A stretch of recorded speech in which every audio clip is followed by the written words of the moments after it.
하실 것임이니라. 아멘. 하나님께서는 때에 따라 역사하시는 하나님이십니다. 그런데 그 때가 어려울 때가 있습니다. 힘들 때가 있습니다. 가난할 때가 있고 외로울 때가 있습니다. 그런데 그 때를 소중히 여기시기 바랍니다. 어려움 없이 자란 나무가 건강한 나무이겠습니까? 온실의 화초에서 자란 나무가 건강한 나무이겠습니까? 온실의 화초처럼 자란 나무는 자랄 때 편하게는 자랄 것입니다. 그러나 그 뿌리는 전혀 건강하지 않습니다. 하나님의 자녀도 마찬가지입니다. 성경에 있는 인물 중에 어려움 없는 인물은 한 사람도 없습니다. 고난이 없던 인물은 한 사람도 없습니다. 하나님께서는 그 어려움과 고난과 아픔을 통해서 더욱더 우리와 함께 하시며 하나님으로 충분한 인생이 되도록 저와 여러분의 믿음을 훈련시키십니다. 그래서 진짜 하나님의 자녀로 쓰임받기 위해서는 그 훈련을 잘 받아야 합니다. 우리는 어려움이 오면 어려움을 없애는 기도를 하려 합니다. 고난이 오면 고난이 사라지는 기도를 하려 합니다. 하나님의 계획은 그것이 아닙니다. 어려움 속에도 고난 속에도 내가 너와 함께하고 있다. 그러니 어려움에 시험 들지 말고 고난에 무너지지 말고 그 속에서 내가 너와 함께하는 것을 누리며 승리하는 인생을 살아라 하고 하나님께서는 그 어려운 때에 역사하셔서 정말 우리의 영적인 근본이 하나님으로부터 힘을 얻고 하나님으로부터 답을 얻고 하나님으로부터 행복한 인생이 되게 하시려고 우리에게 때에 따라 역사하십니다. 다윗이 양을 치는데 맹수가 공격하지 않았더라면 얼마나 편했겠습니까? 양 치는데 사자가 나오지도 않고 곰이 오는 것도 아니고 이리가 늑대가 오지 않았다면 다윗이 양 치는 게 아주 편했을 것입니다. 편한 대신에 영적인 긴장감이 없이 그냥 그저 그렇게 멍하니 양치내는 인생을 살았을 것입니다. 그런데 양을 치다가 사자가 오고 곰이 덤비고 늑대가 이리가 달려드니 다윗도 자신도 모르게 하나님께 집중하고 하나님께 기도와 간구하고 그 하나님과 함께하면서 맹수들과 싸움을 했습니다. 사실은 그 싸움은 육신의 싸움이 아니라 다윗이 영적 싸움을 한 것입니다. 물론 돌판매질을 육신적으로 했긴 했지만 실제는 영적인 싸움을 하면서 나는 혼자가 아니다. 이 많은 양들을 나 혼자 치는 것이 아니다. 나 혼자 있을 때 맹수가 오면 어떡하지가 아니라 만군의 여호와께서 지금 나와 함께 하신다.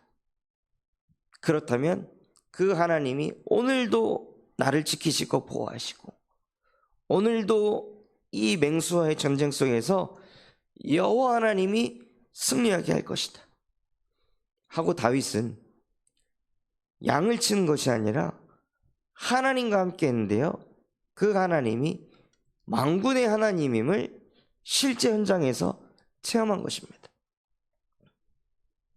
그리고 그것이 쌓여서 어느 날 하나님께서 하나님의 때가 되었을 때 다윗을 골리앗 앞으로 인도하신 것입니다. 그 골리앗 앞에서도 무엇했습니까? 육신의 싸움을 싸운 것처럼 보이지만 영적 싸움을 한 것입니다. 골리앗이 육신적으로 이스라엘 백성들을 공격한 것처럼 보이지만 골리앗은 여호와 하나님을 조롱했습니다. 만군의 하나님을 조롱했습니다. 영적 싸움을 한 것입니다. 그때 다윗이 만군의 여호와의 이름으로 나아가서 골리앗을 무릎 꿇게 하였습니다. 그것이 때에 따라 역사하시는 하나님의 인도입니다. 지금 내가 고난을 당하는 것처럼 보이십니까? 지금 내가 어려운 것처럼, 환난에 있는 것처럼 보이십니까? 그것은 나중에 세계복음하는 일에 쓰임받게 될 것입니다. 그래서 우리에게 무엇이 필요하냐면요, 전도자의 결단이 필요합니다. 하나님, 내 인생에 어떤 문제가 오더라도, 내 인생에 어떤 어려움과 고난이 찾아오더라도 속지 않게 하여 주시옵소서. 이것은 하나님께서 나에게 주신 복음을 더욱더 견고하게 하는 하나님의 방법인 줄 알겠습니다. 하나님의 역사인 줄 알겠습니다.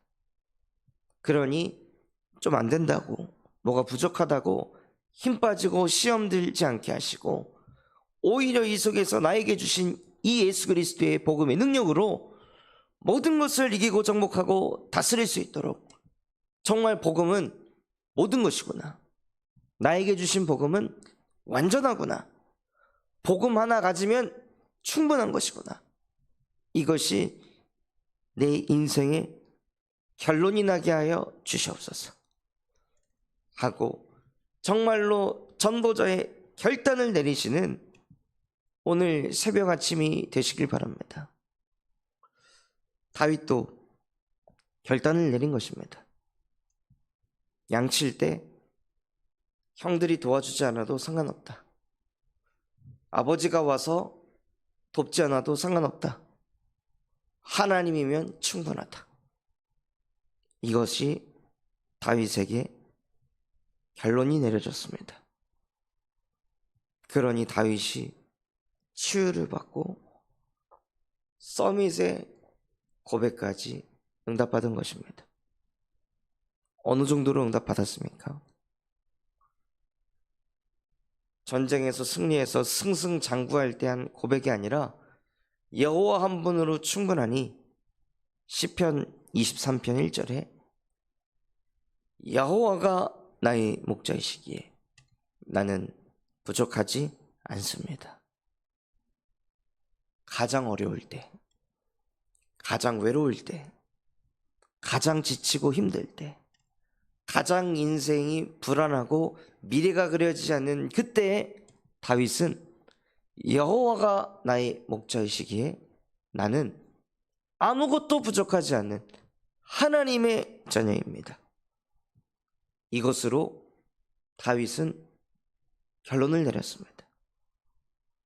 그 서밋의 고백이 수천 년이 지나도 지금 수많은 크리스찬들에게 그 성경 구절은 어마어마한 위로가 되고, 어마어마한 힘이 되고, 어마어마한 도전이 되게 하셨습니다.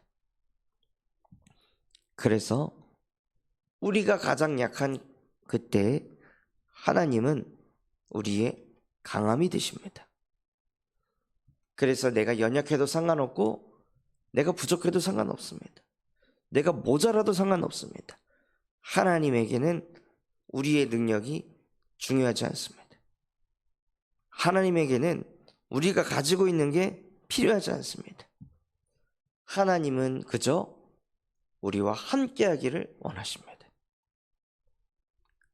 그래서 우리 인생이요, 다른 것으로 힘을 얻고 위로를 얻는 것이 아니라, 하나님, 예수 그리스도의 복음이면 나는 충분합니다. 그리스도께서 나를 구원하셨기 때문에 나는 그것으로 이미 모든 것을 다 가졌습니다. 더 바랄 것도 더 구할 것도 없습니다. 그래서 나는 당신을 위해서 살겠습니다. 그게 진짜 인생 캠프가 일어난 사람의 신앙 고백인 줄 믿습니다.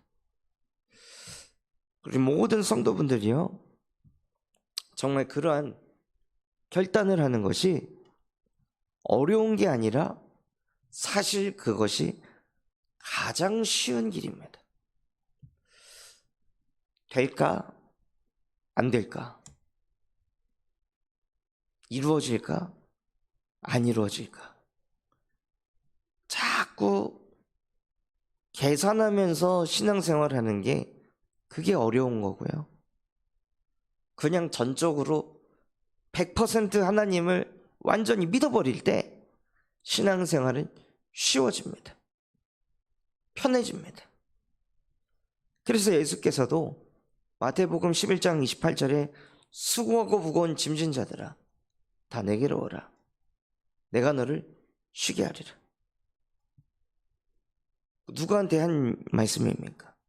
교회 다니는 사람한테 예수께서 하신 메시지입니다. 그냥 믿어라. 계산하지 말고 우리 기준, 우리 현실, 우리 상황 가지고 그것 가지고 하나님을 믿으려고 하는 것이 아니라 그냥 하나님을 믿어라. 그냥 예수가 그리스도 되심을 믿어라. 많은 지혜가 있어야 예수를 믿는 것입니까? 많은 성령 구절을 알아야 예수를 믿는 것입니까? 어린아이와 같이 믿으라고 했습니다. 어린아이와 같이 그냥 순수한 마음으로 예수님은 그리스도이시다. 하나님은 창조주이시다. 성령님은 보혜사이시다. 그냥 그것을 믿는 것입니다. 믿을 때 가장 빠르고 가장 쉬워집니다. 그래서 그것을 누리기 위해 무엇을 하시냐? 나의 처소에서, 내가 있는 곳에서, 아무도 없는 곳에서 조용히 하나님을 바라보시기 바랍니다. 많은 사람 앞에서 신앙 고백하는 것은 결국 또 나 믿음 있는 사람이다, 이것도 얘기하고 싶은 거잖아요. 하나님께서는 골방으로 들어가서 기도하라 하셨습니다. 아무도 없는 그곳에 나 홀로 하나님을 찾아가고 하나님을 바라보고 하나님과 함께하며 하나님, 정말로 내 인생, 내 남은 인생 오직 복음으로만 살고 싶습니다. 때에 따라 역사하시는 하나님과 함께하며 성령 인도받는 삶을 살고 싶습니다. 더 이상 하나님을 내가 가진 문제를 해결하는데 이용하는 종교인이 되지 않게 하시고 하나님이 나와 함께 하심을 항상 누리는 참된 신앙인이 되어질 수 있도록 내게도 은혜를 베풀어 주시옵소서 하고 하나님께 엎드려서 정말로 하나님께 기도와 간구할 때 하나님이 뭐라 말씀하셨습니까? 오늘 말씀에서도 그 불신앙하는 애굽 사람들이, 하나님을 절대 믿지 않았던 그 애굽인들이 고난이 오고 어려움이 오니 완전히 무너져서 그들이 여호와께 간구하였습니다. 그래서 여호와께서 그들의 간구를 들으시고 그들을 고쳐주시리라. 우리가 간구해야 될 것은 우리의 근본을 회복하는 것입니다. 하나님을 전적으로 믿는 믿음이 회복되게 달라고 하나님께 간구하시기 바랍니다. 어떤 상황 속에서도 상황에 흔들리고 환경에 흔들리지 않고 하나님이 나와 함께하는 나는 믿음 하나 가지고 승리하는 인생을 살아갈 수 있도록 하나님 내게 성령의 충만함을 부어주십시오 하고 우리가 여호와 하나님께 간구할 때 여호와께서 우리의 간구를 들으시고 우리를 고쳐주신다 하셨습니다. 우리를 치유하신다 하셨습니다. 그래서 다른 간구가 아닌 믿음이 회복되는 간구를 때에 따라 역사하는 그 하나님을 누리는 간구를 성경에 나와 있는 전도자들의 그 삶을 부러워하는 것이 아니라 나도 실제 그러한 신앙을 가진 전도자로 살아갈 수 있도록 결단을 내리는 간구를 할 때 하나님께서 우리의 기도에 응답하실 줄 믿습니다. 그래서 그 하나님께서는 우리에게 복 주시는 하나님이십니다. 하나님이 주시는 복은 나 한 사람 치유되는 것에서 끝날 정도의 복이 아닙니다. 그렇게 불신앙하고 인본주의 쓰고 우상 숭배했던 이스라엘을 가리켜서 나의 기업 이스라엘이요. 그렇게 하나님의 말씀에 불신앙했던 애굽에게 내 백성 애굽이여, 하나님보다 자기의 힘 믿으면서 살았던 아수르에게 내 손으로 지은 아수르여 복이 있을지어다 하고 그들에게 복을 주셨는데 그 복이 어떤 복이 되었습니까? 세계 중에 복이 되리라. 우리는 하나님께 믿음 회복해달라고, 성령의 충만함을 달라고 그 작은 간구를 드렸는데 하나님께서 우리에게 쏟아부으시는 복은 세계복음화를 이룰 수 있는 복을 주신다는 것입니다. 그래서 하나님이 주신 복을 받아 나의 존재 자체가 세계복음화의 주역이 될 사람이다. 하나님, 내 능력은 이렇게 연약하고 부족하지만 하나님이 나에게 복을 주신다면 나는 많은 사람을 살리는 복의 근원이 될 것입니다. 나는 나를 믿지 않고 복 주시는 하나님을 믿겠습니다. 그래서 오늘도 현장 가실 때 나는 세계복음화의 주역이다. 나는 복의 근원이다. 나는 세계 중에 복이 될 하나님의 자녀다 라고 믿음 가지고 현장 나가셔서 현장에서 오늘도 복 주시는 하나님을 전파하는 하루가 되시기를 예수 그리스도의 이름으로 축원합니다. 받은 말씀 붙잡고 합심해서 기도하겠습니다. 하나님, 우리의 인생 속에 어려움과 고난과 환난이 왔을 때 그것을 없애달라고 기도하는 것이 아니라 그 속에서도 하나님의 영성이 회복되어 하나님과 함께를 누리는 인생이 되게 하여 주시옵소서. 그래서 다윗이 어떤 상황 속에서도 여호와는 나의 목자이시기에 나는 아무것도 부족하지 않은 하나님의 자녀입니다 라고 전도자의 결단을 내렸듯이 우리에게도 그러한 결단이 임하여 하나님이 위에서 쏟아부으시는 하늘 보좌의 축복을 받아 세계 중에 복의 근원이 되는 그 축복을 누리게 하여 주시옵소서.